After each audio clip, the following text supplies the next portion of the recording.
It's Mark Yegge here, wealth architect and lifestyle investor. Let's take your life to the next level. Welcome to the Wealth Architect Podcast. Hey everybody, it's Mark Yegge. Welcome to another edition of the Wealth Architect Podcast. And I thought I'd come to you from the Adriatic Sea today, here in Montenegro. You could see it behind me. Pretty cool stuff. I'm doing a motorcycle trip through Montenegro and just having the time of my life. But I thought I'd take a second just to talk really quickly about something that happened last week, and everybody was waiting for it for like 2 years, 3 years, some long period of time, and it happened. And so there's this saying on Wall Street, buy the rumor, sell the news, and I think this might have been a buy the rumor, sell the news event. But in any case, the number 2 cryptocurrency, arguably, Ethereum, just did what's called a merge or a fork, right? Basically, there's now a couple of Ethereums. Well, basically what Ethereum itself did is they transitioned from a proof of work system, which is, well, I'll explain it in a second, proof of work system into what's called a proof of stake system. And so, there's like 20,000 cryptocurrencies out there, Bitcoin being the only one so far that's really a proof of work system and totally decentralized. And all the other ones are proof of what are called proof of stake. So here's the way to think about it. It's essentially proof of work is basically like a centralized database, right? Proof of stake.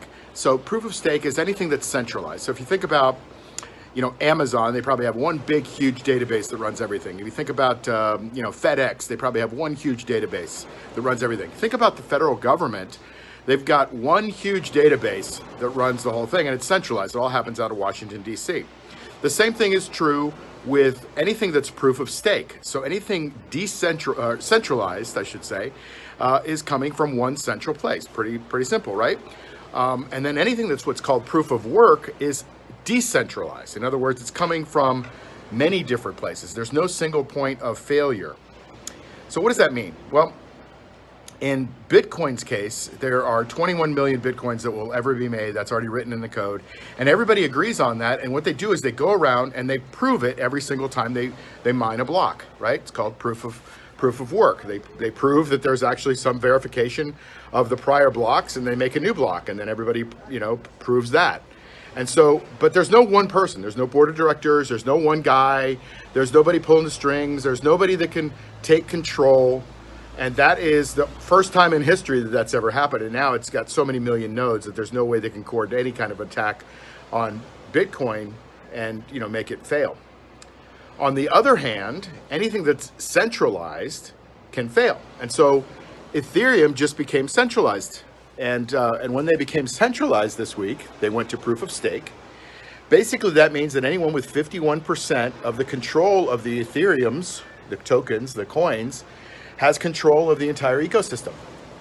And so what essentially has happened is everybody was excited about this. And now I like Ethereum. I think it's got a lot of utility other than currency. It's got utility as a smart contract platform, which basically means you can build lots of utility on top of it, which is great. It's a different thing. It's like the HTTP that you put in front of the website, when you type that into your URL, that's the protocol. Well, Ethereum has kind of a similar protocol, which is cool, but I think they blew it. They went to this proof of stake and they basically made it centralized. And everybody thought, well, Ethereum, which was about $1,800 per token right before the merge, is now $1,300 a token. So everybody kind of selling the news. And basically people are saying, you know what?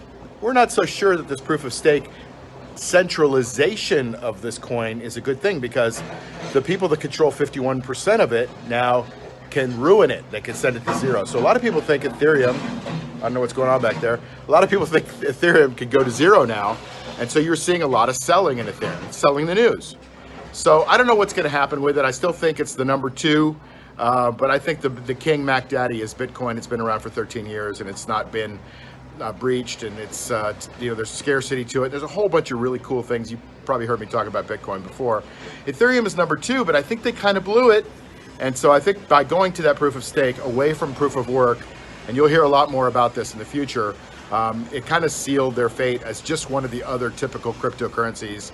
And now they've got some utility, but now they're also a proof of stake, not a proof of work. So maybe not the best thing that was possible. But anyway, I thought you might want to hear a little bit about what's happened in the Ethereum and the cryptocurrency world. you normally hear me talking about Bitcoin, but in this case, you should know what's going on in Ethereum. Hope that helps you. Hope it helps you understand this complicated little cryptocurrency market, and I'll see you on the next edition of the Wealth Architect Podcast. Take care. You've been listening to the Wealth Architect Podcast with Mark Yegge. Follow us on iTunes, Spotify, or wherever you get your podcasts. Like and subscribe on YouTube. Share and tell your friends. See you soon.